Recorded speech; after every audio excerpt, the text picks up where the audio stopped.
আমি আমার ঘরে তুলব না, কোনো দিনও না। শাশুড়ির এহেম কথায় ভুরু কুচকায় ইরা। ভাবলেশ ভাবে বলে, আপনার বাড়িতে উঠতে যাব কোন দুঃখে? আমি আমার স্বামীর বাড়ি উঠব। বলে গটগট করে ভেতরে চলে আসে ইরা। পেছন পেছন শুকনো ঢোক গেলে সাহিলও প্রবেশ করে। এদিকে সাহিলের মা রেগে বোম। সে পারছে না তো বাড়িতে আগুন লাগিয়ে দিতে। ইরা ড্রয়িং রুমে এসে তার শাশুড়ির পা ধরে সালাম করে। মিষ্টি হেসে বলে, হ্যাঁ ড্যাড, ভালো আছেন? চিনতে পেরেছেন আমাকে? কিন্তু আমি চিনতে পেরেছি। ইরা হাসি হেসে মুখ করে কথাটা বলে। মালিক ভালোভাবে ইরাকে পর্যবেক্ষণ করে। চেনা চেনা লাগছে বটে। হ্যাঁ, সে চিনতে পেরেছে। হাসি ফুটে উঠল তার অধরে। তুমি মেম্বার সাহেবের মাইয়া না? ইরা মাথা নাড়ায়। ওদিকে সাহিলের মা রুমা তেড়ে আসে ইরার দিকে। বড় বড় চোখ করে তাকায় ইরার দিকে। মুহূর্তে অজানা কারণে মুখশ্রী উজ্জ্বল হয়। তুমি মেম্বারের মেয়ে? ইরা মনে মনে বাঁকা হাসে। তার মিম ডার্লিং যে একটু লোভী মানুষ সেটা সে জানে, তবে বাইরে কঠিনতা বজায় রেখে বলে। হ্যাঁ। উজ্জ্বলতা বৃদ্ধি পায়। ইরা সহ সাহিলও বুঝতে পারে বিষয়টা। আর মালিক, সে কি তার সহধর্মিণীকে চেনে না? খুব ভালো করে চেনে। আগে বলবা না মা, ভাবে কেউ বিয়ে করে? আমাদের বলতে পারতে, আমরা সব ব্যবস্থা করতাম। হাসি হাসি মুখ করে কথাটি বলে রুমা। এরা আড়ালে হাসে। অতঃপর তার দিকে গম্ভীর দৃষ্টিতে তাকিয়ে বলে, এখন বলছি, আমার বাড়িতে সম্বন্ধ পাঠাবেন, রাজি করানোর দায়িত্ব আমার। তবে খবরদার, আমার মা বাবা যদি জেনেছে আমি আর আপনার ভীতু ছেলে আগেই বিয়ে করেছি, তাহলে আপনার খবর আছে। এরা চোখ সরিয়ে তাকায় মালিকের দিকে। মুচকি হেসে বলে, আমি সসম্মানে এ বাড়ির বউ হতে চাই। আপনাদের গুপ্তধন ছেলে বোধ হয় এই জন্মে নিজের ভালোবাসার কথা আপনাদের বলতে পারত না, তাই এই কাজটা করতে বাধ্য হলাম। ক্ষমা করবেন। মালিক দীর্ঘশ্বাস ফেলে। কিছুটা মনক্ষুণ্ণ হয়ে ছিল বইকি, তবে এখন তা করে গিয়েছে। মালিক ইরার মাথায় হাত রাখলো। জন্ম মৃত্যু বিয়ে সব আল্লাহর হাতে। তোমরা ভালো থাকলেই আমাদের খুশি। এরা হাসলো। আর সাহিল, সে তো এক কোণে দাঁড়িয়ে সবটা দেখছে। সবটা এত সহজে মিটে যাবে কল্পনার বাইরে ছিল তার। এরা শেষবারের মতো রুমার দিকে তাকালো। মুচকি হেসে বলল, সো মামি ডার্লিং, দেখা হচ্ছে খুব শীঘ্রই। বলেই বেরিয়ে যায় ইরা। সাথে সাহিলও বোকা বোকা হেসে দাঁড়িয়ে আছে। ওদিকে রুমার উজ্জ্বলতা দেখে সে তো ভাবছে ইরার কথা। মেম্বারের মেয়ে বলে কথা। মেয়েকে তো ভালোই গয়নাগাটি দেবে, সাথে জায়গা জমি। ভাবতেই মনটা নেচে উঠছে তার। গোসল করে ঘরে আসে তনয়া। তার চাচা চাচিরা এখনো যায়নি। অবাক করা বিষয়, নিজের ঘরে আসতেই দেখতে পেল তানহা কাপড় চোপড় বের করছে। কিন্তু এই দুপুরবেলা তানহা এখানে কি করছে? নিজের মাথায় থাকা গামছা দরজায় মেলে দিতে দিতে তানহাকে প্রশ্ন করল, স্কুল পালিয়ে এসছিস? আজকে একটা গন্ডগোল হয়েছে স্কুলে, তাই ছুটি দিয়ে দিয়েছে। তানহা কাপড় বের করতে করতেই কথাটা বলল। তনয়া ভুরু কুচকে তাকালো তানহার দিকে।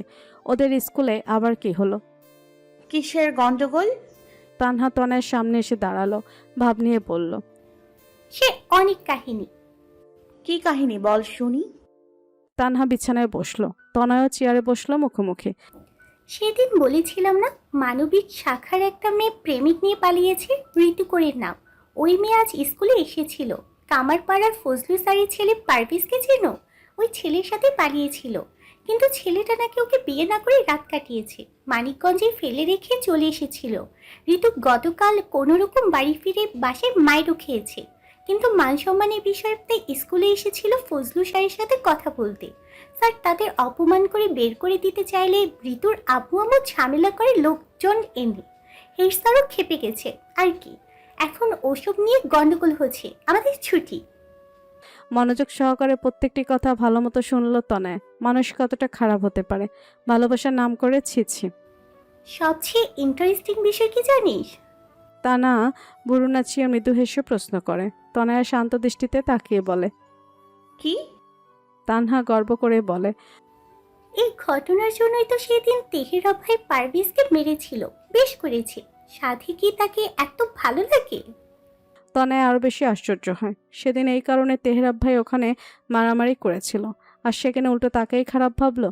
নিজের ভাবনার প্রতি নিজেরই রাগ হলো। চোখ তুলে তাকালো তানহার দিকে। তুই জানলি কি করে এসব? তানহা ভাব নিয়ে বলে ওঠে, আমি জানবো না তো কে জানবে? হ্যাঁ। কোথায় কেন কি হয় সব কিছুর খবর এই তানহা রাখে, বুঝলি মেরি বেহেনা? আর সেটা যদি হয় তেহরাব ভাই, তাহলে তো আরো বেশি। শেষ কথাটা ফিসফিস করেই বলে তানহা। অগত্যা কানে যায় না তনয়ের। তানহা নাচতে নাচতে জামা কাপড় নিয়ে বেরিয়ে যায় ঘর থেকে। তনয় কিংকর্তব্য বিমূঢ়ের ন্যায় বসে থাকে। কারো পায়ের শব্দে ধ্যান ভাঙে তনয়ের। পেছন ফিরে দরজার দিকে তাকাতেই নিজের মাকে দেখতে পায়। হাসি ফুটে ওঠে অধরে। তানিয়ার হাতে খাবারের প্লেট। খাবারটা রাখলো টেবিলের উপর। খাবারটা খেয়ে নে, ওষুধগুলো খেয়ে নিস। তানিয়া দ্রুত যেতে নিলে তনয় জিজ্ঞেস করে। চাচারা এসেছে কেন? তানিয়া থামে। তার মুখটা কেমন গম্ভীর। গম্ভীর গলায় জবাব দিল। সেসব তোর জানতে হবে না, খেয়ে ওষুধ খেয়ে নিস। আর দাঁড়ায় না সে, চলে যায় গটগট করে। তনয়া দ্রুত খাবার শেষ করে ড্রয়ার থেকে ওষুধ বের করে। প্রতিদিন নিয়ম করে এত ওষুধ খেতে হয় তাকে। এগুলো খেয়েই তো পেট ভরে যায়। অনিচ্ছা সত্ত্বে ওষুধগুলো কোনো রকম গিলে নিল। বসে রইল চেয়ারে। ব্যাগ থেকে নিজের প্রিয় ডায়েরিটা বের করলো তনয়। এটা তানহা তার জন্মদিনে গিফট করেছিল। ডায়েরিটা খুলে ভেতরে থাকা শুকনো গোলাপটা হাতে নিল। এই গোলাপটার বয়স কত হবে? তাও 2.5 বছর। অজান্তেই হাসে তনয়া। গোলাপটা দিয়েছিল তেহরাব। কোনো কথা নেই বার্তা নেই, হুট করে কোথা থেকে উড়ে এসে হাতে ফুলটা ধরিয়ে দিয়ে চলে গিয়েছিল। দিনটা ছিল তাদের 10ম শ্রেণীর বিদায় অনুষ্ঠান। স্কুলের সভাপতি হওয়ায় তেহরাবের বাবা প্রধান অতিথি ছিলেন। সেদিন তেহরাবও এসেছিল, তবে বাবার সাথে অনুষ্ঠান দেখতে নয়, একটা ছেলেকে মারতে। ফুলটা সেদিন না চাইতেও বাড়ি অবধি নিয়ে এসেছিল। ফুল যে তার ভীষণ প্রিয়। মুস্কি হেসে ফুলটা আগের জায়গায় রেখে দিল। ডায়েরিটা ব্যাগে রেখে উঠে দাঁড়ালো। এখানে ভালো লাগছে না, পুকুর পাড়ে গিয়ে বসবে। এই ভেবে বের হয় তনয়া। বাড়ির পাশে পুকুর। তার চারদিকে আম গাছ ছাই হয়ে আছে। আর পুকুরের সামনে দিয়ে সরু রাস্তা, যেখান দিয়ে সচরাচর বাইক আর মানুষ হাঁটা চলার জন্য ব্যবহার করে, তাও খুব কম। পুকুর পাড়ে এসে দেখে সেখানে আগে থেকে বসে আছে শিহাব। তনয়া একবার ভাবলো থাক যাবে না, আবারও ভাবলো সমস্যা কি গেলে, তাই চলে আসলো। সিঁড়ির দুপাশে বসার জায়গা। একপাশে শিহাব বসে আছে, অপর পাশে গিয়ে তনয়া বসে।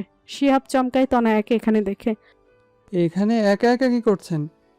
তনয়া হাসি মুখে প্রশ্ন করে। শিহাবের এতটা সময় দ্বিধাগ্রস্ত মুখশ্রী উজ্জ্বল হয়। স্মিত হেসে বলে, একা কোথায়, তুমি আছো তো। তনয়া হাসির বেগ বাড়ে। মুগ্ধ হয় শিহাব। আমি তো সবেমাত্র আসলাম, এতটা সময় তো একাই ছিলেন। তোমার আসা যাওয়া তো লেগেই থাকে। তোমাকে তো সারাটা দিনই আমি আমার পাশাপাশি কাছাকাছি অনুভব করি। বড্ড বাজেভাবে ফেসে গেছি আমি। শিহাবের বিড়বিড়ানো কথা শুনতে পেল না তনয়া। উল্টো জিজ্ঞেস করলেন। কিছু বললেন? শিহাব মৃদু হেসে মাথা নাড়ে। তনয়াও কিছু বলে না। এখানে প্রচুর বাতাস। আপাতত তনয়ের ভিজা চুলগুলো সেই বাতাসে উঠছে, দুলছে, স্পর্শ করছে। সেই পানেই দৃষ্টি শিহাবের। তা খেয়াল করেনি তনয়া। এই বোকা পাখির প্রতি যে কেউ কতটা দুর্বল সে খেয়াল কি সে রাখে? তনয়া, হুম। তনয়া সেভাবে বসে থেকে সাড়া দেয়। শিহাব আড়ালে দীর্ঘশ্বাস ফেলে। সামনের সপ্তাহে চেক আপ আছে। রবিবার সোমবার তোরই পড়বে। আমি ফোন করলে বালিয়া চলে এসো। এবার তনয়া তাকায় শিহাবের দিকে। ঠোঁটে লেগে থাকা মৃদু হাসি মিলিয়ে গেছে। চোখ নামিয়ে বলে, আচ্ছা। আবারও দুজনে চুপ। দুজনের দৃষ্টির সামনে, যেখানে দূর দূরান্তে শুধু সবুজের ছড়াছড়ি, ধান ক্ষেত। একটা কথা বলবো? তনয়া আবারও শিহাবের দিকে তাকায়। লোকটার কথা বলার ধরন খুব সুন্দর। হুম, বলুন। শিহাব কিছু সময় তাকিয়ে রইল তনয়ের চোখের দিকে। তারপর বলে, গতকাল রাত তোমাকে বাইরে থেকে ঢুকতে দেখলাম। এত রাতে কোথায় গিয়েছিলে? অন্তরাত্মা কেঁপে ওঠে তনয়ের। এই ভয়টাই পাচ্ছিল। তার মানে শিহাব কি সবটা দেখে ফেলেছে? ছি। তনয়ের শুকনো ঢোক গিলে এদিক ওদিক তাকাতে থাকে। এখন কি বলবে সে? তেরাবের কথা শোনাটাই ভুল ছিল। এখন তো কান্না পাচ্ছে তার। কি হলো? তনয়া চমকে ওঠে। নিজেকে স্বাভাবিক দেখানোর চেষ্টা করে বলে, না মানে আসলে রাতে ওয়াশরুমে যাব বলে রুম থেকে বের হয়েছিলাম, হঠাৎ নজর পড়লো গেটের দিকে। গেটটা খোলা ছিল, ওইটাই বন্ধ করতে গিয়েছিলাম। পরে দেখি বাইরে থেকে কেমন শব্দ আসছিল, তাই বাইরে গিয়েছিলাম। তনয়া শিহাবের দিকে তাকালো। দেখে তো মনে হচ্ছে হয়তো বিশ্বাস করছে। শিহাব কিছুটা কপাল কুঁচকে বলে, ও, কাল গিয়েছো, আর যাবে না। রাত করে একা একা বাইরে যাও, এত সাহস পাও কোথায়? রাতে এমনিতেও গ্রামের কিছু ছেলেরা নেশা করে ঘুরে বেড়ায়। আর যাবে না। তনয়া বোকা বোকা হাসলো, মাথা নাড়িয়ে সম্মতি জানার। যাক বাবা, এই চারটায় বেঁচে গিয়েছে। চলো এখন বাড়ি যাই। শিহাবের কথা শুনে তনায় উঠে দাঁড়ায়। সকালের পরে যাওয়া মাজার ব্যথাটা আবারও চিলিক দিয়ে উঠল। পড়ে যেতে নিলে শিহাব দ্রুত তনায়ের বাহু ধরে দাঁড় করায়। ব্যস্ত কণ্ঠে শুধালো। আরে আস্তে, কি হয়েছে? তনায় সোজা হয়ে দাঁড়ায়। শিহাব ছেড়ে দেয় তাকে। তেমন কিছু না, আপনি যান, আমি আসছি। শিহাব আর কথা বাড়ায় না, এগিয়ে যায় সামনের দিকে। পেছন পেছন তনায়ও পা বাড়ায়। অথচ গোটা বিষয়টা দূর থেকে যে কেউ একজন লক্ষ্য করেছে সেটা কেউ খেয়ালও করেনি। খেয়াল করেনি ব্যক্তির অগ্নিচক্ষু, যা জ্বালিয়ে পুড়িয়ে ছারখার করে দিতে পারে সবকিছু। পুকুরের সামনে দিয়ে যাওয়া রাস্তাটাতেই বাইকে এসে এতক্ষণ যাবৎ তনয়া শিহাবকে দেখছিল তেহরাব, আর এটাও দেখেছে তার এলোকেশিকে অন্য কেউ স্পর্শ করছে।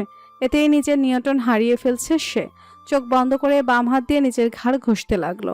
এই মুহূর্তে তাকে শান্ত হতে হবে। সে একটা কাজে যাচ্ছে, প্রথম কাজ, কিন্তু না নিজের রাগটা নিয়ন্ত্রণ করতে পারছে, না বড় বড় করে শ্বাস ফেলছে, যেন এই নিঃশ্বাসেই পুড়িয়ে মারবে তনয়াকে। চোখ খুলে তেহরাব দাঁতে দাঁত খিচে বলে, সব হিসাব তোলা রইল তনয়া, তোকে আমি আমার ভালোবাসার দহনে পুড়িয়ে মারবো, ছারখার করে দেবো সব। একবার হাতে পাই তোকে, তোর নিস্তার নেই। অনেক জ্বালিয়েছিস আমাকে, অনেক। অতঃপর নিজের বিগড়ে যাওয়া মস্তিষ্ককে কোনো রকম আয়ত্তে এনে বাইক স্টার্ট দিল সে। আজ থেকে সে কাজের প্রতি মনোযোগী হবে। শুরুর দিনটাতে কোনো ঝামেলা করে বসুক, এটা সে চায় না। তনয়ের হিসাবটা না হয় পরে তুলে নেবে। চালের মিলের সামনে এসে বাইক থামে তেহরাবের। বাইক এক কোনায় রেখে চলে আসে হারুন ব্যাপারীর কাছে। মূলত সবটা উনি দেখাশোনা করেন সারাদিন। শুধু টাকা হিসাব ও শ্রমিকের পারিশ্রমিকের কাজটা ইসুফের কাছে ছিল। তিনি ব্যস্ত মানুষ, বাসায় বসে যতটুকু করা যেত করত। এতে অবশ্য অনেক চুরিও হতো। যেমন যেখানে এক গাড়িতে 50 বস্তা চাল নিত, সেখানে বলতো 45টা। তাই দিন শেষে হিসাবে বড়সড় গড়বড় দেখা যেত। কিন্তু এখন থেকে সবটা তেহরাবই তদারকি করবে। কখন কয় বস্তা ধান আসছে, কয় বস্তা চাল যাচ্ছে, শ্রমিকদের পারিশ্রমিক সব নিজে করবে। তেহরাব হারুনের কাছে এসে দাঁড়ালো। চাচা, আজ কত গাড়ি ধান এসেছে? হারুন নিজের পান খাওয়া লাল টকটকে দাঁত বের করে হাসে। আরে আব্বাজান, আপনি হিনি বড় সাহেব কইছিল তো আপনি আইবেন। তেহরাব গম্ভীর কণ্ঠে আবারও বলে, এখন থেকে রোজ আসবো। এখন বলুন, সকালে কয় বস্তা ধান এসেছিল? হারুন পানের পিচকি ফেলে বলল, আজকে 6 গাড়ি আইছিল, হয়তো 250 খানেক, কম বেশি হইতে পারে। তেহরাব মাথা নাড়ল। চলে আসলো গোডাউনে। প্রতি রবিবারে ধান আসে। সপ্তাহখানিক ভরে প্রসেসিং চলে, তারপর তা পাঠানো হয় কোম্পানিতে। তারা সেগুলো প্যাকেটজাত করে বাজারে সাপ্লাই করে। আজ নতুন করে ধান এসেছে। এগুলোর প্রসেসিং শেষ হলে আবারও নতুন করে আনা হবে ধান। গোডাউন থেকে বস্তায় করে চালগুলো ট্রাকে ওঠানো হচ্ছে। আপাতত সবকিছু পর্যায়ক্রমে পর্যবেক্ষণ করছে তেহরাব। তাকে বাসায় থাকতে হবে, না হলে এই তনয়ের কথা মনে পড়লে তার মাথা খারাপ হয়ে যাবে। হিসাব নিকাশে বসে পড়ল তেহরাব। গত এক সপ্তাহের সব ডেটা রসিদ আকারে আছে, সেগুলো খাতায় তুলল। আজকে কত বস্তা বের হলো তাও হিসাব করলো। এমন সময় ফোন বেজে উঠল। ফোন হাতে নিয়ে দেখে তার বাবা। এই সময় বাবার ফোন। একটু অবাক হলো। রিসিভ করলো তেহরাব। হ্যাঁ বাবা, হলো। ওপাশ থেকে কিছু একটা শুনে হাত থেকে কলমটা পড়ে গেল তেহরাবের। অস্থির কণ্ঠে বলে উঠল, আসছি, আমি এক্ষুনি আসছি। কল কেটে দিল। খাতাটা টেবিলের ড্রয়ারে রেখে দ্রুত বেরিয়ে আসলো মিল থেকে। বাইকে চেপে বসলো। তেহরাবকে প্রচুর অস্থির লাগছে। ছেলেটা রীতিমতো ঘামছে। অতপর ফুল স্পিডে বাইকে স্টার্ট দিয়ে ছুট লাগালো কোথাও।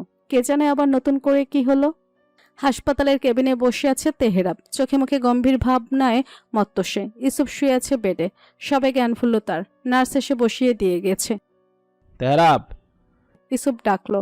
তেহরাব তাকালো তার বাবার দিকে। বলো। আমি বাসা যাবো, এখানে ভালো লাগছে না। তেহরাব চোখ বন্ধ করে নিল। চোখের সামনে দিয়ে তার মা বাবার বয়স বাড়ছে, সাথে বাড়ছে তেহরাবের ভয়, হারানোর ভয়। এই যেমন আস্তার বাবা স্ট্রোক করেছে, বাইরে বাইরে নিজেকে স্বাভাবিক দেখালো, ভেতর ভেতর কষ্ট হচ্ছে। তার বাবা যে শুধু তার বাবা নয়, তার ভালো খারাপের একমাত্র সঙ্গী। শুনেছিস? তেহরাব খপ করে শ্বাস ছাড়ে, তাকায় ইসুফের দিকে। কি নিয়ে এত টেনশন করো? এবারে সব কাজ ছাড়ো। সারাদিন এত এত চাপ নিয়ে ঘুরলে তো স্ট্রোক করবেই। তেহরাবের গম্ভীর কণ্ঠস্বর শুনে ইসুফ হাসে। বয়স বাড়ছে, রোগব্যাধি তো হবেই। তেহরাব উঠে দাঁড়ালো। মাকে এখনো কিছু বলিনি, চিন্তা করবে। তোমাকে এখন ছেড়ে দেব, বাড়ি চলো, তারপর সব বলবো। তোমার কাজ কি করে বন্ধ করি দেখে নিও। তেহরাব ইসুফকে কিছু বলার সুযোগ না দিয়ে বাইরে চলে আসে। পার্টি অফিসের কিছু লোকজন আছে এখানে।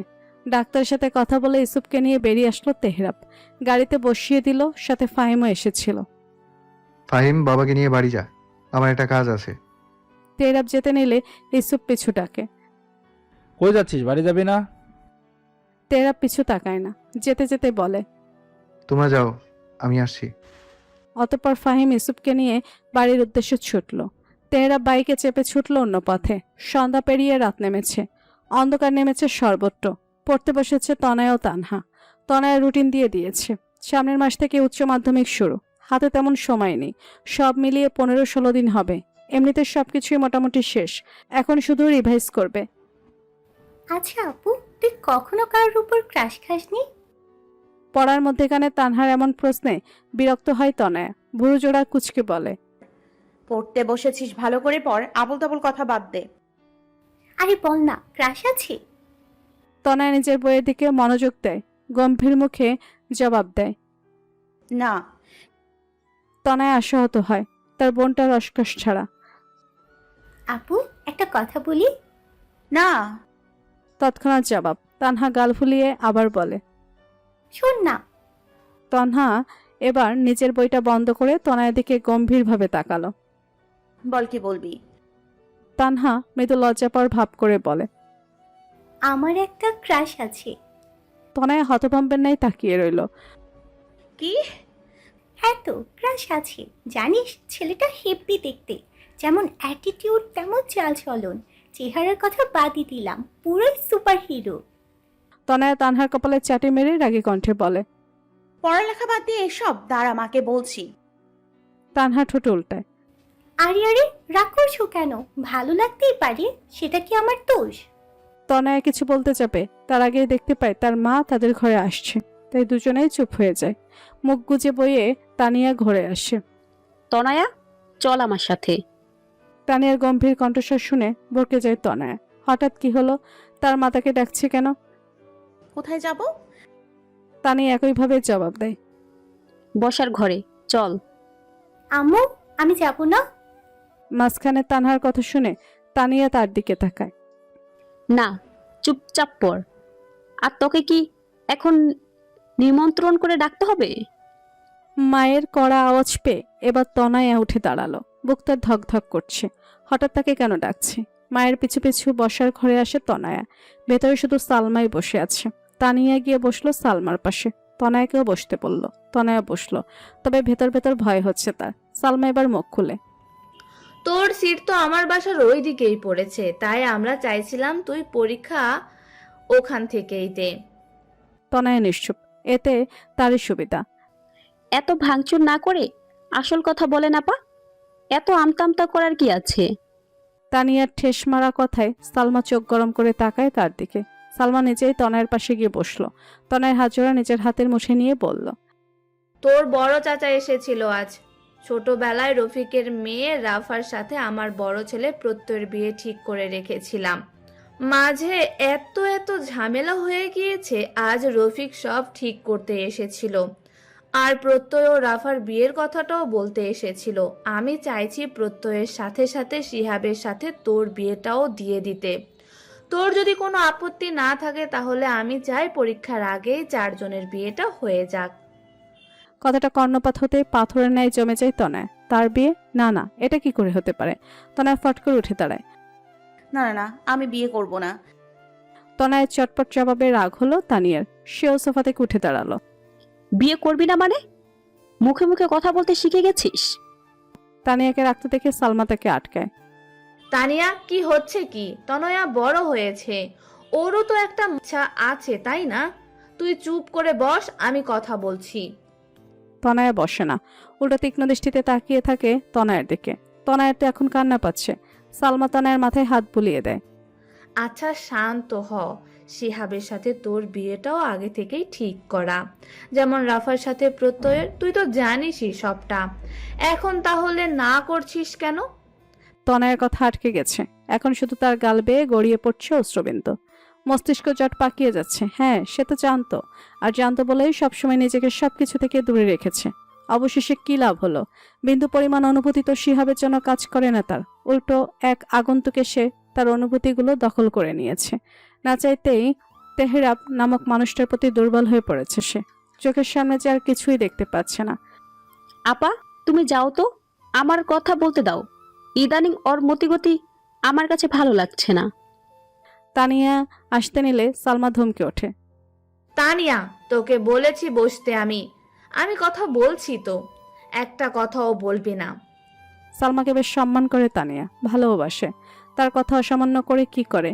তনয়া মাথা নিচু করে দাঁড়িয়ে আছে, চোখ দিয়ে টপ টপ করে পানি পড়ছে। তনয়া, তনয়ের মুখটা উঁচু করে সালমা চোখে চোখ রাখে। তনয় চোখের দিকে তাকিয়ে বলে, কাঁদছিস কেন পাগলি? আচ্ছা বস তুই। সালমা তনয়কে বসায়, হাসি মুখে প্রশ্ন করে, তোর কি কোনো পছন্দ আছে? নির্দ্বিধায় বলতে পারিস। তাকা আমার দিকে। তনয় তাকায় না, তার গলা দিয়ে একটি শব্দও বের হচ্ছে না। ওদিকে তানিয়া অগ্নিদৃষ্টিতে তাকিয়ে আছে তারই দিকে। সালমা এবার কিছুটা সিরিয়াস ভাব নিয়ে বলে, তনয়া, আমার দিকে তাকা। তোর যা বলার তুই বল। কাউকে ভয় পাওয়ার দরকার নেই। তোর কাউকে পছন্দ, কাউকে ভালোবাসিস, তাহলে আমি নিজে তার সাথে তোর বিয়ে দিব। বল আমায়। তনয় এবার শব্দ করে কেঁদে দেয়। সালমা জড়িয়ে ধরে তৎক্ষণাৎ। সে অবাক হচ্ছে। তনয়া, বলবি তো কি হয়েছে? তনয় ফুফিয়ে ফুফিয়ে বলে, আমি বিয়ে করব না এখন। আমি পড়াশোনা করব। সালমা হেসে উঠে পাগলি মেয়ের কথা শুনে পিঠে হাত বুলিয়ে দিতে দিতে বলে, এটা কেমন কথা? তুই কি ভেবেছিস বিয়ে করলে কি পড়াশোনা করতে পারবি না? তুই না চাইলেও তোকে দিয়ে আমি পড়াশোনা করাবো, চাকরি করাবো, বুঝলি? পাগলি মেয়ে, এখন যেভাবে তোর জীবন চলছে সেভাবেই চলবে। তনয় চোখ বন্ধ করে নেয়, তার মাথা ঘুরছে। চোখের সামনে শুধু তেহরাবের হাস্যোজ্জ্বল মুখশ্রী ভেসে উঠছে। ভেসে উঠছে লোকটার পাগলামি করা দৃশ্যগুলো। এই যেন বলছে, জান, তোকে বউ সাজিয়ে আমার বাড়ি আনবো, সবাইকে দেখাবো আমার এলোকেশি শুধু আমার। কই না তো, এই এলোকেশি তেহরাবের না, এটা হতে পারে না কখনোই। ধাপ করে চোখ খুলে তনয় বড় বড় করে শ্বাস নেয় কয়েকবার। সালমা তনয়কে নিজের থেকে ছাড়িয়ে নেয়, চোখের পানি মুছে দিয়ে বলে, সময় নে মা, তুই তো বুঝদার। আজ না হয় কাল বিয়েটা করতেই হবে। এখন হলে দোষ কোথায়? তনয় এখন আর কাঁদছে না, মূর্তির ন্যায় বসে আছে, ভাবছে কিছু একটা। সালমা উঠে দাঁড়ালো, তার ফোনটা বাজছে। বড় ছেলে পোত্তাই ফোন করেছে। তানিয়া, আমি একটু আসছি, পোতাইন কল করেছে। বেরিয়ে যায় সালমা। সালমা বেরিয়ে যেতেই তানিয়া উঠে দাঁড়ায়, তনয়ের সামনে এসে তার বাহু চেপে ধরে দাঁড় করায়। তনয়ের ধ্যান ভাঙে। তানিয়া দরজা দিকে তাকিয়ে মৃদু দাঁতে দাঁত চেপে বলে, প্রেমিক জুটিয়েছিস? শিহাবের সাথে তোর বিয়ের কথা জানা সত্ত্বেও? কে ওই ছেলে, বল কে? তনয়া চমকে ওঠে। এসব কি বলছে তার মা? গলা শুকিয়ে আসছে তার। তবে কি তানিয়া ঠাস করে থাপ্পড় বসিয়ে দেয় তনয়ের গালে? তনয়া তাল সামলাতে না পেরে সোফাতে বসে পড়ে। তানিয়া তনয়ের গালে খুঁচা মেরে বলে, পায়ে নুপুর, ডায়েরিতে ফুল, এসব কে দিয়েছে? লজ্জা করে না তোর তনয়া? একটু লজ্জা করে না? তোর নাগর জানে তোর বিষয়? তনয়া কেঁদে ওঠে। তানিয়া আবারও মারতে নিলে তনয়া বসে পড়ে নিচে। আম্মু, বিশ্বাস করো, আমি কোনো কিছু করিনি। আমি কোনো খারাপ সম্পর্কে জড়াইনি। তানিয়া আবারও তনয়াকে দাঁড় করায়। বিশ্বাস আর তোকে ভাগ্যিস বিকালে তোর ব্যাগ থেকে খাতা নিতে গিয়েছিলাম, না হলে তো এত কিছু জানতাম না। বল ছেলেটাকে। তনয়া কাছে সে কি জবাব দেবে? তাদের মাঝে তো কোনো সম্পর্কই নেই, এটা তার মাকে কি করে বোঝাবে? তানিয়া ধাক্কা দিয়ে ফেলে দিল তনয়াকে। তাকে চোখ মুখ রক্তিম বর্ণ ধারণ করছে তার। সে যেই হোক না কেন, বিয়ে তো শিহাবকেই করতে হবে। তোর কথাটা মাথায় ঢুকিয়ে নে। ওসব ছেলেরা না, দুদিন প্রেম করে যখন সব পাওয়া হয়ে যাবে তখন আবর্জনার মতো ফেলে দিবে। শিহাব কোন দিক দিয়ে কম? ভদ্র, ভালো চরিত্র, দেখতো কম না। সব থেকে বড় কথা, তোর মতো মেয়েকে চেনে শুনে শিহাব ভালোবাসে। তোর এই নাগরকে সত্যিটা বলিস, তারপর দেখ সে তোকে বিয়ে করতে চাইবে নাকি। তানিয়া নিজেও বসে পড়ে সোফায়, তার চোখ দিয়েও পানি পড়ছে। অপয়া মেয়ে একটা, আমার কোন পাপের ফল হিসেবে যে আল্লাহ তোকে দিয়েছে সেটা আল্লাহ ভালো জানেন। জন্মের পর তোকে সব নষ্ট করে যাচ্ছিস। অপয়া একটা। এই অপয়া মেয়েকে শিহাবের মতো ভালো ছেলে কি দেখে ভালোবাসল আল্লাহ জানে। ভাগ্যিস সালমা আপা আর তার ছেলে দুটো মাটির মানুষ, না হলে এত বড় খুঁত থাকার পরও কে এমন মেয়ে ঘরে তুলতে চাইবে? তাও তো এই নাগরের কথা আমি ছাড়া কেউ জানেই না। অসভ্য মেয়ে একটা। তনয়া ফুফিয়ে ফুফিয়ে কাঁদছে। কথাগুলো সে সহ্য করতে পারছে না। নিজের মায়ের মুখে এমন কথা কেউ সহ্য করতে পারে? সে তো সত্যি কোনো ভুল করেনি। তনয়া তানিয়ার হাত ধরল, ফুফিয়ে ফুফিয়ে বলল, আম্মু বিশ্বাস করো, আমি কারোর সাথে প্রেমের সম্পর্কে নেই। ফুলগুলো একজন দিয়েছিল, আমি শুধু এনেছিলাম, এর বেশি কিছুই না। তানিয়া চট করে হাত ছাড়িয়ে নেয়। আর নূপুর, ব্যাগে থাকা চিরকুট? তনয়া দ্রুত তাকায় নিচের নুপুরের দিকে। শখ করে নুপুরগুলো পড়েছিল। এটাই তার জন্য কাল হয়ে দাঁড়ালো। এখন কি বলবে সে? তনয়াকে চুপ থাকতে দেখে তানিয়া ঝাঁঝালো কণ্ঠে বলে ওঠে, কাল থেকে প্রাইভেট যাওয়া বন্ধ, কলেজে যেতে হতে না। সামনের সপ্তাহের মধ্যে বিয়ের তারিখ ঠিক করব, তারপর যা ইচ্ছে কর। তোর মতো মেয়ে আমার দরকার নেই। জন্মের পর থেকে আমাকে জ্বালিয়ে মারছিস। তানিয়া উঠে চলে যায় টেবিলের কাছে। গ্লাসে পানি ভরে ঢকঢক করে পানি পান করলো। নিজেকে শান্ত করার বৃথা চেষ্টা করছে সে। তনয়াকে এখন আগের জায়গায় বসে থাকতে দেখে তানিয়ার রাগটা দ্বিগুণ হলো। মরা কান্না জুড়েছিস কেন? সবাইকে জানাতে চাচ্ছিস? যা ঘরে যা। তনয়া এক নজর মায়ের দিকে তাকিয়ে বেরিয়ে আসলো বসার ঘর থেকে। ছুটে চলে আসলো নিচের ঘরে। দরজা বন্ধ করে শুয়ে পড়লো বিছানায়। আচমকা এমন হওয়ায় তানহা ভুরু কুচকালো। হঠাৎ তার বোনের আবার কি হলো জিজ্ঞেস করতে চাইলো। আবার ভাবলো থাক, দরকার নেই, হয়তো নিজেই বকা খাবে। তাই আবারও নিজের পড়ায় মনোযোগ দিল। একের পর এক তনয়াকে কল করে যাচ্ছে তেহরাব, অথচ তনয়ার ফোন বন্ধ। অবশ্য এটা নতুন নয়, প্রায়শই এই মেয়ে ফোন বন্ধ করে রাখে। আজ এমনিতেই তেহরাবের মনটা ভালো নেই। সারাদিন যা সব হলো, ভালো থাকবেই বা কি করে। আপাতত তনয়ের বাড়ির পেছনের রাস্তায় বাইক নিয়ে বসে আছে মিনিট 30 যাবত। একবার ভাবছে এক্ষুনি তনয়ের বাড়ি চলে যাবে, কিন্তু এটা করা যাবে না। এদিকে তারও যে মন বসছে না, অস্থির অস্থির লাগছে। বাইকে বসেই বাইকে লাথি মারল। নিজের রাগটা সংযত রাখতে পারছে না। এত চালাস কেন আমায় তনয়া? ফোনটা খোল না জান, আমার কষ্ট হচ্ছে, একটু কথা বল। ফোনের দিকে তাকিয়ে অস্থির কণ্ঠে কথাগুলো আওড়ায় তেহরাব। তাতে কি তনয়া কি ফোন খুলবে, কথা বলবে তার সাথে? রিংটনের আওয়াজ কানে আসতেই ঠোঁটে হাসির রেখা দৃশ্যমান হয়। ভাবল তনয়া। কই, এটা তো তনয়া না, বরং ইরার নাম্বার। আশাহত তেহরাব চোখ জোড়া বন্ধ করে নিল। কলটা রিসিভ করে কানে ধরল। হ্যাঁ বল। ওপাশ থেকে ইরা স্বাভাবিক কণ্ঠেই বলল, আম্মু বাড়ি আসতে বলেছে তোকে। এদিকে সাহিলের মা বাবাও কাল আসবে। বাসায় তোকেই সবটা সামলাতে হবে। তেহরাব শুনল, বিপরীতে কোনো জবাব দিল না। তার দৃষ্টি তনয়াদের বাড়ির দিকে। মাথা ব্যথা করছে তার। হ্যালো, কি হলো শুনছিস? তেহরাব হুমি দেয়। অতঃপর বলে, আসছি আমি। ইরাকে আর কিছু বলার সুযোগ না দিয়ে কল কেটে দেয়। বড্ড বেশি অস্থির লাগছে। নিজের শার্টের 3 নম্বর বোতামটা খুলে দিতে দৃশ্যমান হয় একটি চেন, যেখানে ইংরেজিটি লেখা লকেট। শেষবারের মতো এক নজর তনয়াদের বাড়ির দিকে তাকিয়ে বাইক স্টার্ট দেয়। কাল বরং কলেজের সামনে গিয়েই দেখা করবে। অথচ এই পাগলা প্রেমিক পুরুষটি যে জানতেও পারল না তার এলোকেশির সাথে আদৌ তার সাক্ষাৎ হবে কিনা। দরজায় কড়া নাড়ার শব্দ পেয়ে দরজা খুলে দেয় তানহা। তনয়া সে আগের মতোই চোখ বন্ধ করে শুয়ে আছে। দরজার বাইরে তানিয়া। সে ভিতরে দৃষ্টি রেখে তানহাকে বলল, খেয়ে আয়, তোর ফুপি অপেক্ষা করছে। তানহা তাকায় তানিয়ার দিকে। আপু খাবে না? তানিয়া তনয়ার দিকে তাকিয়ে বলে, তুই যা।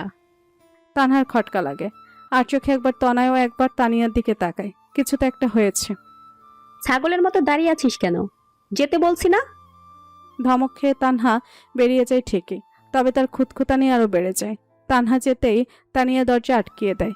বিছানার সামনে এসে দাঁড়ায়। তনয়া অপাশ ফিরে আছে। উঠ। তনয়া একদম শান্ত। উঠে বসলো, তাকালো তার মায়ের দিকে।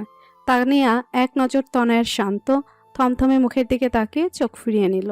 কণ্ঠে গভীরতা এনে বলল, শিহাব তোর সাথে কথা বলতে চাইছে, উঠানে দাঁড়িয়ে আছে। খবরদার এমন কিছু বলেছিস যে শিহাব ওই বিয়েতে অমত করেছে, তো তোর একদিন কি আমার একদিন। তনয়া চেয়ে থাকে তানিয়ার দিকে। হঠাৎ প্রশ্ন করে, আমাকে আমাকে বেশি ভালোবাসো তাই না? তনয়ার প্রশ্নে তানিয়া অবাক হয়ে তার দিকে তাকায়। তনয়ার ঠোঁটে কিঞ্চিত হাসি।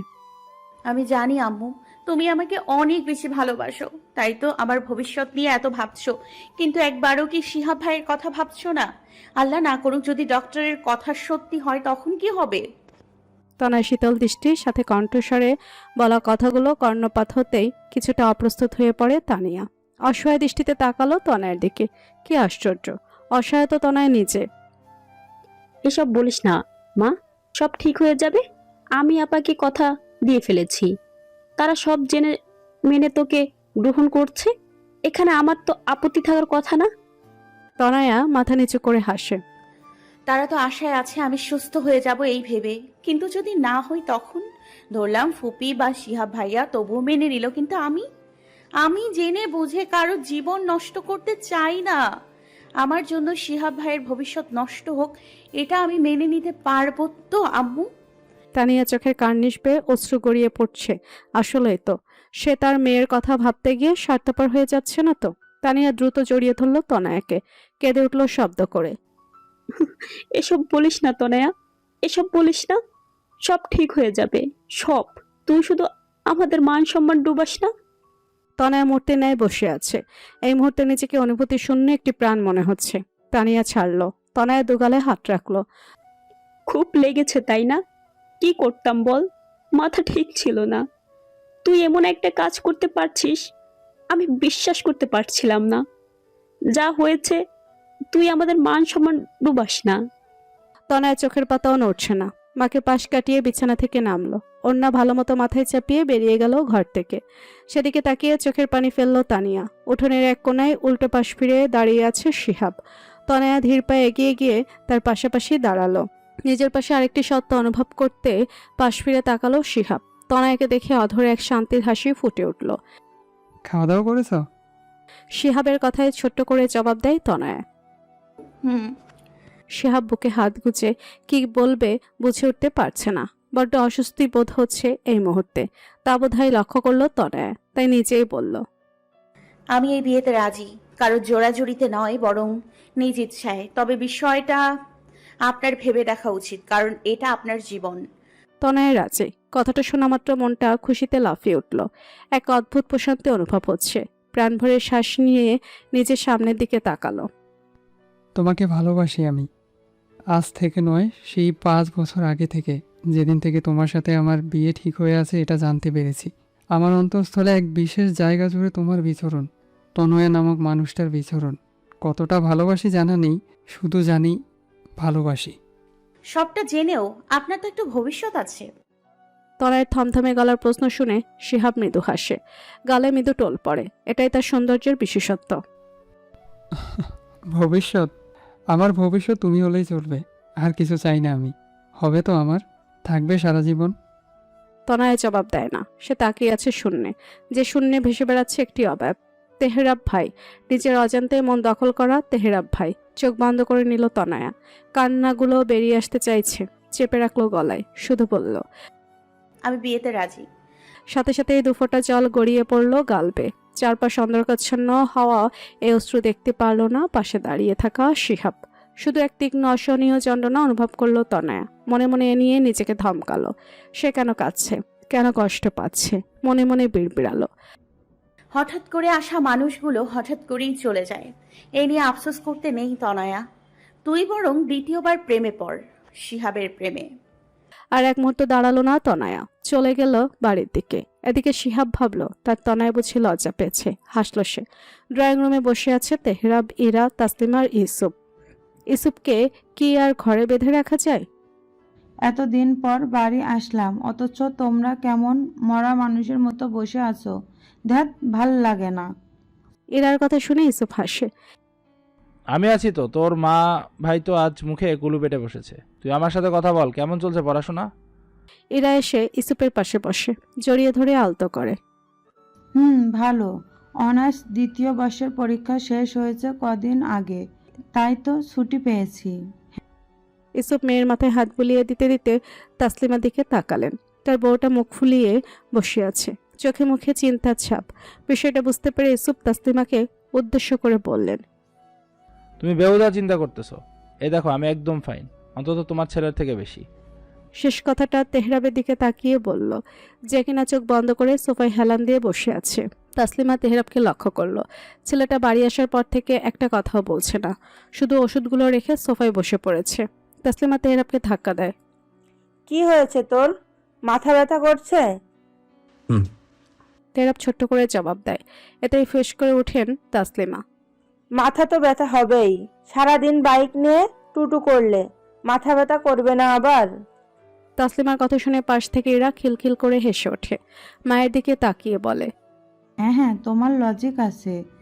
আমার মাথা ব্যথা হলে সেটাই দোষ মোবাইলের, ভাইয়ার হলে বাইকের, বাবার হলে চায়ের, শুধু নিজের বেলায় 7 খুন মাপ। বলেই আবার হাসতে লাগলো ইরা। তাতে চোখ দিলেন ইউসুফ। তাসলিমা তেলে বেগুনে জ্বলে উঠলেন। আমি তো তোদের মতো শুয়ে বসে থাকি না, সংসারে কত কাজ থাকে। তোর হিসাব আছে? বিয়ে কর, তারপর বুঝতে পারবি। করে নিয়েছে তো।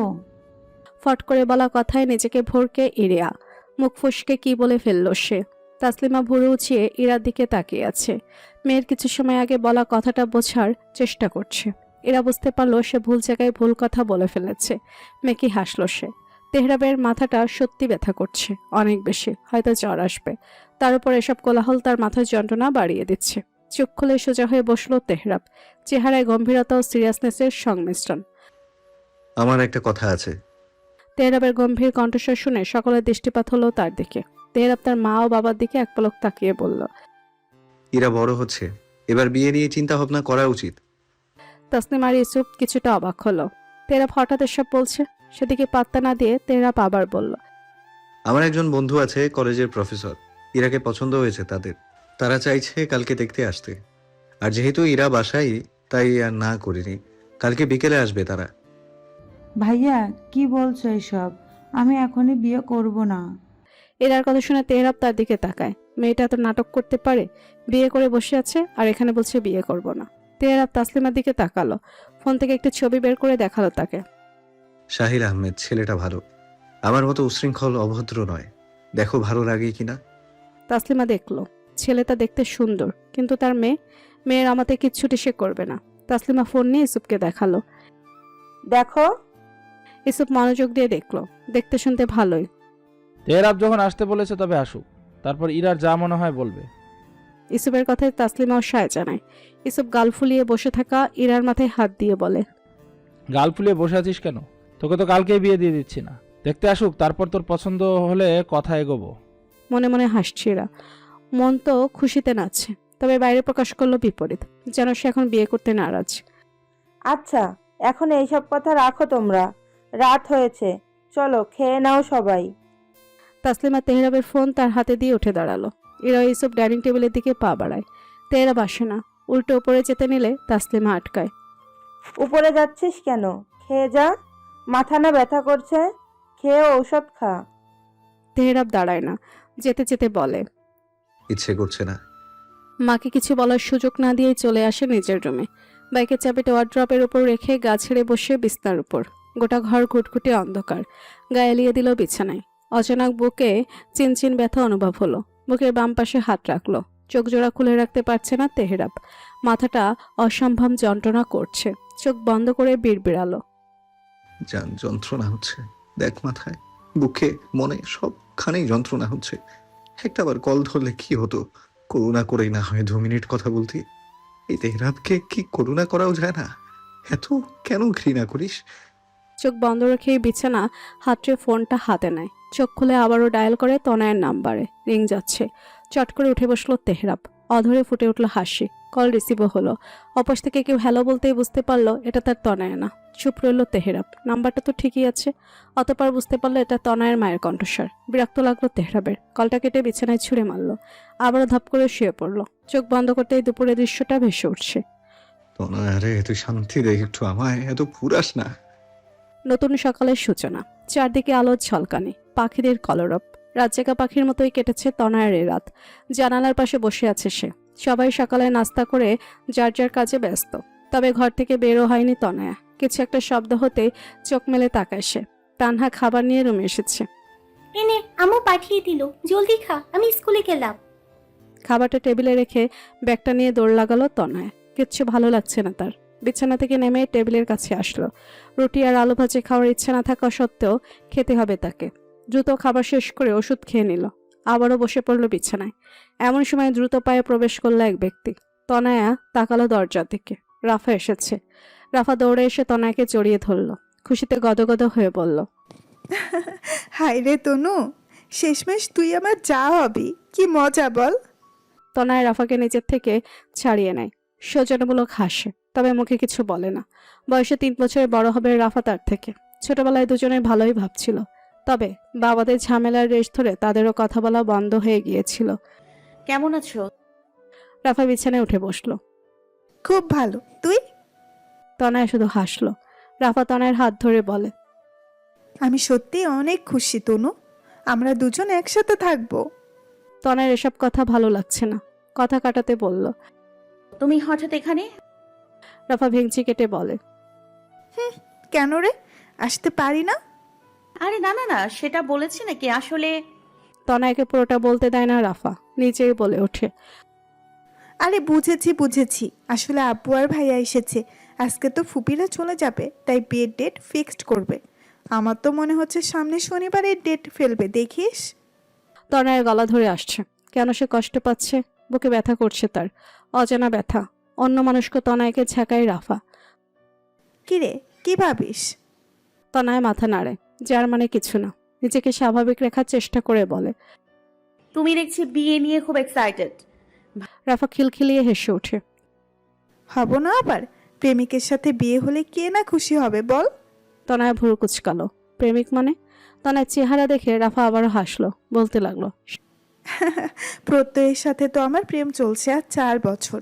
আমি তো জানতামও না তখন আমাদের বিয়ে ঠিক হয়ে আছে, আর প্রত্যয়ও জানতো না। মাঝখানে আমার বাপের জন্য কত ঝামেলা হলো, জানবোই বা কি করে? কিন্তু ভালোবাসা তো আর বলে কই আসে না। শেষ কথাটা কানে বিঁধল তনয়ের, নিচে আউটালো। ভালোবাসা তো আর বলে কয়ে আসে না। তনয় বিড়বিড়াতে রেখে রাফা কপাল কুচকালো। এই মেয়ে একটু পরপর কোথায় হারিয়ে যায় কে জানে। রাফা তনয়ের হাতে টান দিয়ে বলে, কি ভাবছিস তুই, এক্সাইট না? তনয়ের ধ্যান ভাঙে, তবে রাফার কথা তার কানে যায়নি। প্রতি উত্তরে বলে, কিছু বললে? রাফা তনয়ের মাথায় গাঁটটা মেরে বলে, তোর মাথা বলেছি যে তুই এক্সাইট না।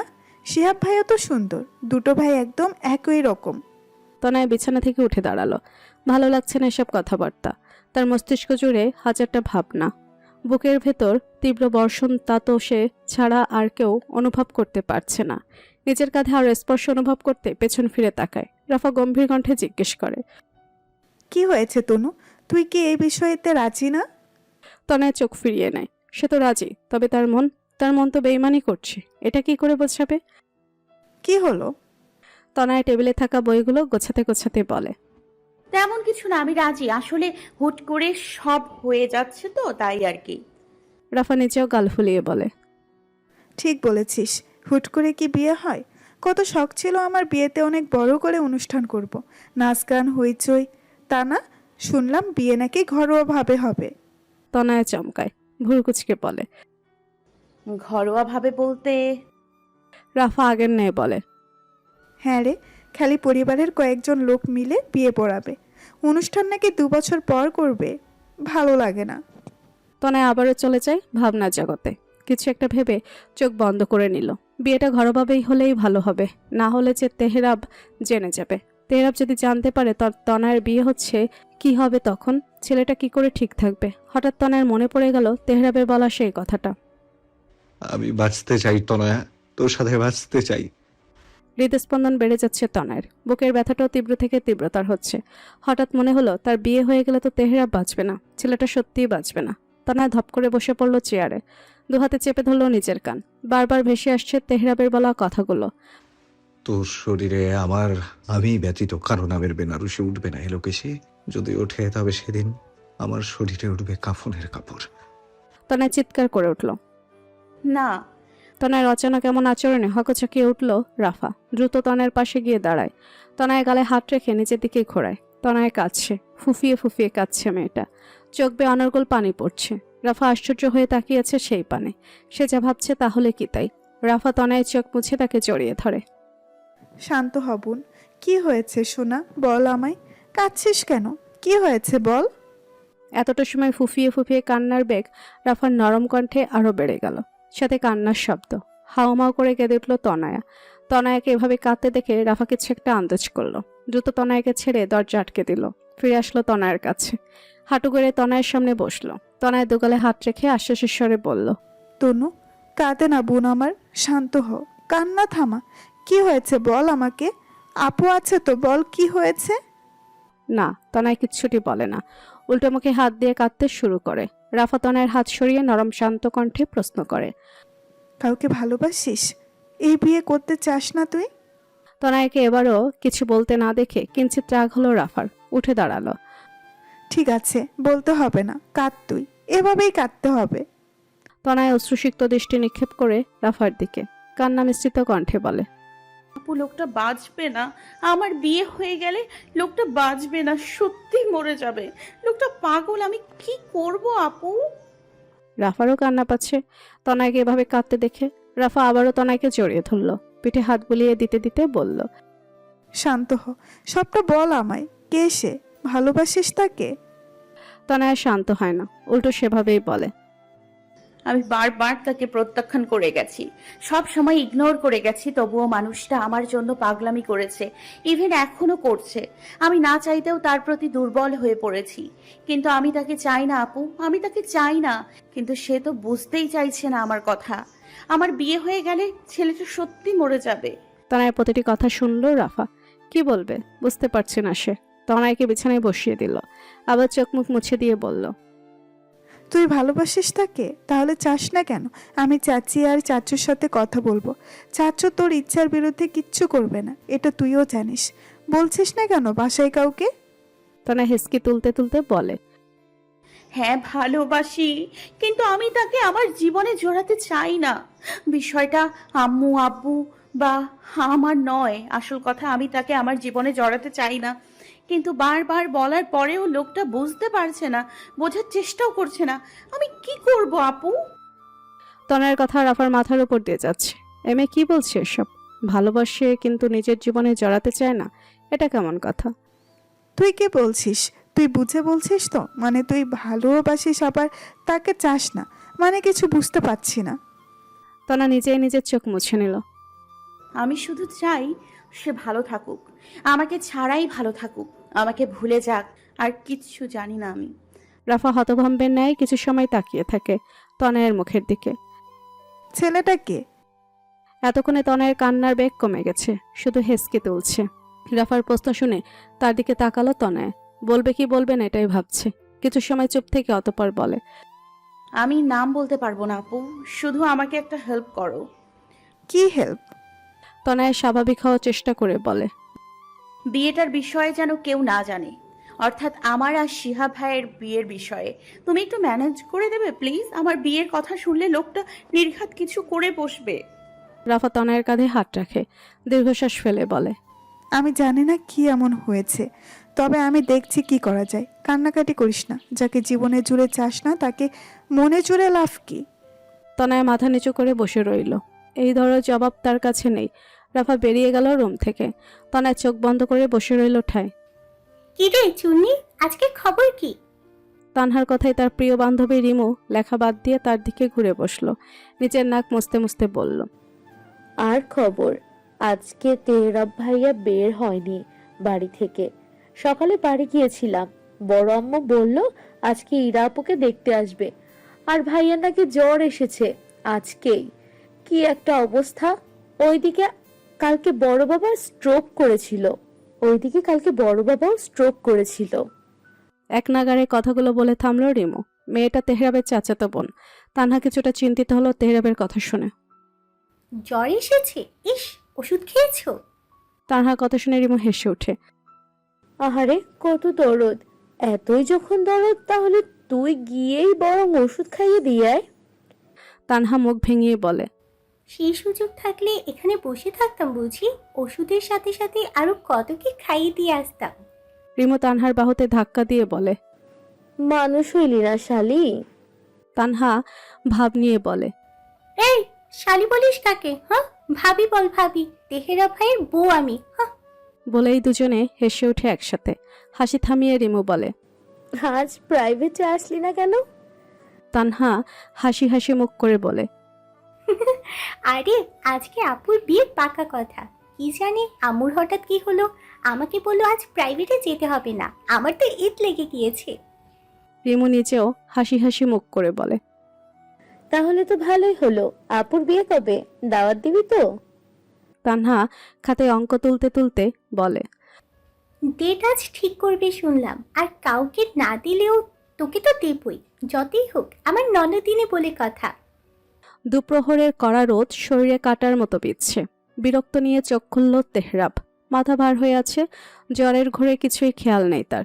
সকালে অবশ্য একবার উঠেছিল, ইরাকে সামনে পেয়ে বলেছিল ওষুধ দিয়ে যেতে, কিন্তু সেই মেয়ে আর আসেনি। দেয়াল ঘড়ির দিকে তাকিয়ে রীতিমতো অবাক হলো সে। 12টা বাজে। নিজের মাথায় দুবার চাটি মেরে বিছানা থেকে নামলো। জ্ঞান হওয়ার পর থেকে আজ পর্যন্ত এমন জ্বর বেঁধেছে বলে মনে নেই তেহরাবের। মাথা তুলে ওয়াশরুম পর্যন্ত যাওয়ার শক্তিটাও পাচ্ছে না। কোনো রকম চোখে মুখে পানি দিয়ে আবারও বিছানায় এসে বসলো। উচ্চস্বরে শব্দ করে ডাকলো তার মাকে। আম্মু, ও মা, শোনো না। তাসলিমা রান্না করছিল। মেহমানদের খাতের দাড়িতে কোনো কমতি রাখতে চায় না সে। তাকে সাহায্য করছে ইরা। অবশ্য আজ আর তার মুখে বিরক্তি নেই, আছে হাসি। বিষয়টা নজরে পড়েছে তাসলিমা। মেয়ের মতিগতি বোঝা মুশকিল। ওদিকে তেহরাবের ডাক শুনে ইরাকে কাজ ধরিয়ে নিচে চলে আসলো উপরে। ছেলে মেয়ে দুটো তাকে শান্তিতে দুটো কাজও করতে দিবে না। ডাকাডাকি লেগেই থাকে। উঠছিস কেন? উঠছিস কেন? ঘুমা আরো। দুপুর বাজে 12টা। এখন উঠে মা লাগিয়েছে। তাসলিমার কণ্ঠে স্পষ্ট বিরক্তি। তেহরাব চোখ ডলতে ডলতে বলে, জ্বর এসেছে আমার, ওষুধ দাও। তাকাতে পারছি না। ইরাকে বলেছিলাম সকালে। কি মরেছে নাকি? তেহরাবের কথা শুনে তাসলিমা হন্তদন্ত হয়ে তেহরাবের সামনে এসে দাঁড়ায়। মাথায় হাত দিতে আশ্চর্য হয়। শরীর তো অত্যাধিক গরম। তাসলিমা নিজে অস্থির হয়ে পড়ে। হায় আল্লাহ, শরীর তো পুড়ে যাচ্ছে। এই জ্বর বাঁধালি কোথা থেকে? আর ইরার বাচ্চা শয়তানটা আমাকে বলেইনি। তেহরাব চোখ মুখ কুচকে বিছানায় শুয়ে পড়ে। কম্ফর্টাকে গায়ে জড়িয়ে বলে, বাধাইনি, আমন্ত্রণ করে নিয়ে এসেছি। ওর ওটা ইরান নয়, তোমার বাচ্চা। তেহরাবের তেরা কথায় তাসলিমা মেজাজ খারাপ হয়। বাজে কথা বলা বন্ধ কর। সারাদিন টুটু করে ঘুরলে জ্বর তো হবেই। তেহরাব টিপ টিপ করে চোখ খুলে বলে, এখন তুমি কি ওষুধ দিবে? তাসলিমা দ্রুত খাবার ও নিজের ঘর থেকে ওষুধ এনে তেহরাবের সামনে বসে। উফ, কিছু মুখে দে। খালি পেটে ঔষধ খাওয়া যাবে না। তেহরাব চোখ বন্ধ করে শুয়ে আছে। মিনমিনের স্বরে বলে, খেতে ইচ্ছে করছে না, ওষুধ দাও। তাসলিমা জোর করে তেহরাবকে বসায়। কয়েক লোকমা ভাত খেয়ে ওষুধ খেয়ে দেয়। তেহরাব আবারও চট করে শুয়ে পড়ে। তাসলিমার বুকের ভেতরটা হাহাকার করছে। যে ছেলেটা সারাদিন টোটো করে ঘুরে বেড়ায়, সে ছেলে কেমন নিস্তেজ হয়ে পড়ে আছে। তুই ঘুমা, আমি দেখি রিমুর আব্বা বাড়ি আসছে নাকি। আনোয়ারকে ডেকে নিয়ে আসি। তাসলিমা যেতে নিলে তেহরাব বলে ওঠে, দরকার নেই, এমনি ঠিক হয়ে যাব। তাসলিমা কি আর তেহরাবের কথা শুনবে? সে রিমুদের বাড়ি গিয়ে দেখলো আনোয়ার আজ হাসপাতালে যায়নি। আনোয়ার ভাই, তেহবারটার অনেক জ্বর এসেছে, একটু দেখে যান না। তাসলিমা কথায় আনোয়ার থার্মোমিটার নিয়ে তাদের বাড়ি আসে। তেহরাবের ঘরে গিয়ে দেখে তেহরাব ঘুমিয়ে গেছে। আনোয়ার চেক করে দেখে জ্বর 103 ডিগ্রি। আরে ভাবি, তোহরাবের তো অনেক জ্বর, আমাকে আগে বলবেন তো। তাসলিমা অসহায় মুখ করে বলে, আমিই জানতাম না, একটু আগে জানলাম। আনোয়ার উঠে দাঁড়ালো। চিন্তা করো না, আমি ঔষধ নিয়ে আসছি। আনোয়ার চলে গেল। তাসলিমা ছেলের মাথায় হাত বুলিয়ে নিজেও নিচে নেমে আসলো। সোজা রান্নাঘরে। ইরা ফোনে কথা বলছে আর রান্না করছে। তাসলিমা এরার কাছে আসতে এরা কল কেটে দেয়। এই বান্দরনি, তেহবারের জ্বর এসেছে, বলিসনি কেন আমাকে? তোর কাছে তো ঔষধ চেয়েছিল, কোনো কাজ করতে পারিস না ঠিক মতো। মায়ের সাজালো কণ্ঠে ইরা টনক টরে। সে সত্যিই ভুলে গিয়েছিল। সর্বনাশ। আরে আম্মু, আমি সত্যি ভুলে গিয়েছিলাম। দাঁড়াও, এখনই ওষুধ নিয়ে আসছি। এরা দৌড় দিতে নিলে তাসলিমা ধমক দেয়। যেতে হবে না এখন আর, আমি দিয়ে এসছি। এখন ঘরে গিয়ে গোসল করে রেডি হ, একটু পর লোকজন চলে আসবে, দ্রুত যা। এরা ঠোঁট উল্টায়। অতঃপর মাথা চুলকাতে চুলকাতে প্রস্থান করে। দুপুরে খাওয়া দাওয়া শেষে বিদায় নিয়েছে সালমা ও শিহাব। শিহাবের বাবাও এসেছিল। অতঃপর রাফার কথাই ঠিক হলো সামনের শনিবারই বিয়ের ডেট ফিক্স করা হয়েছে। তাদের এগিয়ে দিতে রফিক শফিকও গিয়েছে। বাসায় এখন শুধু তনয়া আর তানিয়া। তনয়া পড়তে বসেছে। আপাতত সবকিছু থেকে মনকে বিরত রাখার জন্যই পড়ার দিকে মনোযোগ দেওয়া। তবুও কাজ হচ্ছে না, বারংবার মন পুড়ছে তার। খট করে শব্দ কানে আসতে ভাবনা জগৎ থেকে বের হয় তনয়া। পাশে তাকাতেই নিজের মাকে দেখতে পায়। তানিয়া তনয়ার ফোনটা এগিয়ে দেয় তনয়ার দিকে। শিহাব কল করলে কথা বলবি, অন্য কারোর সাথে কথা বলার জন্য দেইনি। তনয়া চেয়ে থাকে কিছুক্ষণ ফোনের দিকে, অতঃপর তাকায় তার মায়ের দিকে। তানিয়া গম্ভীর মুখে বলে, কালকে রাতে কেউ একজন কল করেছিল, কথা বলেনি। কে ওটা? নাম্বারটা দেখায় তানিয়া। তনয়া নাম্বারটা দেখে ঠিক চিনতে পারে এটা তেহরাবের নাম্বার। নিজেকে স্বাভাবিক রেখে বলে, ফোনটা বরং তোমার কাছেই রাখো। আমাকে যেহেতু ভরসা করছো না, তাহলে ফোন কেন দিচ্ছ? কয়েকদিন পর তো বিয়ের পরেই না হয় শিহাব ভাইয়ের সাথে কথা বলবো। তানিয়া শব্দ করে ফোনটা টেবিলে রাখে, গভীর কণ্ঠে প্রশ্ন করে, ছেলেটা কে তনয়া? তনয়া কিছু বলে না, উল্টো মুখ ফিরিয়ে নেয়। তানিয়া তনয়াকে নিচের দিকে ঘোরায়, তেজিস্বরে বলে, আমি কিছু জিজ্ঞেস করছি। তনয়ার কান্না পাচ্ছে, অনেক বেশি কান্না পাচ্ছে। না চাইতেও চোখ দিয়ে পানি পড়ছে। আমি বলেছি তো আমি শিহাব ভাইকেই বিয়ে করব, তাও কেন বারবার এসব জিজ্ঞেস করছো?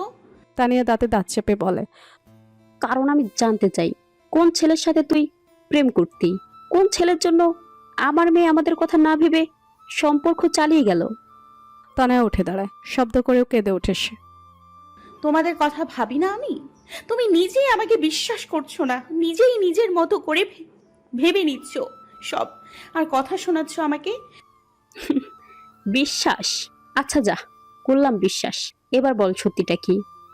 তনয়া ধপ করে মেঝেতে বসে পড়ে, কান্না মিশ্রিত কণ্ঠে বলে, আমি কোনো সম্পর্কে জড়াইনি, না আমি চাই আমার জীবনে কাউকে জড়াতে। তোমাদের কথা ভেবে আমি কোনো ছেলে বন্ধু পর্যন্ত বানাইনি, আর প্রেমিক ভাবলে কি করে? এই নূপুর, চিঠি, ফুল এসব মানুষ আমাকে দিলে আমি কি করব? এটাও কি আমার দোষ? তানিয়ার কোনো পরিবর্তন হলো না। ঠিক আছে, করলাম বিশ্বাস তোকে। আমি না হয় ভুল ভেবেছি, তবে বিয়েতে যেন কোনো বাধা না আসে বলে দিলাম। তাহলে আমার থেকে খারাপ আর কেউ হবে না। তানিয়া প্রস্থান করলো। এত কিছু বলার পরেও তার মা তাকে বিশ্বাস করলো না। এর থেকে তো ভালো হতো সত্যিকারের সাথে সম্পর্কে যাওয়া, অন্তত নিজের ভালোবাসাটা তো প্রকাশ করতে পারতো। দুজনের যেহেতু দুজনকে পছন্দ হয়ে গিয়েছে, তাহলে আর দেরি করে লাভ কি? রুমার কথা স্মিত হাসে ইসুপ। কালকে মেয়েটা না করছিল আর আজকেই রাজি হয়ে গেল। এমনি কি শায়লকে সবারই পছন্দ হয়েছে। ওদের পরিবার সম্পর্কে মোটামুটি ভালোই ধারণা পেয়েছে। হ্যাঁ, তাহলে দেখুন দিনকাল কবে ঠিক করা যায়। তাসলিমার কথায় সাহেলের বাবা মুস্কি হেসে বলে, সপ্তাহখানিকের মাঝে করে ফেলি, কি বলেন? শুভ কাজে দেরি কিসের? আমার একমাত্র মেয়ে ইরা, একটু বড় করে অনুষ্ঠান করব, এত দ্রুত কি করে হবে? ইসুপের কথায় সায় জানায় তাসলিমা। রুমা বলে, আরে বিয়ান, টাকা নষ্ট করে অনুষ্ঠান করে কি হবে বলেন দেখি? এর থেকে ভালো ওই টাকা দিয়ে মেয়েকে কিছু একটা দিয়ে দেন। রুমার কথা শুনে তীক্ষ্ণ দৃষ্টিতে তাকায় মালিক, ইশারায় চুপ থাকতে বলে। রুমা চুপ হয়ে যায়।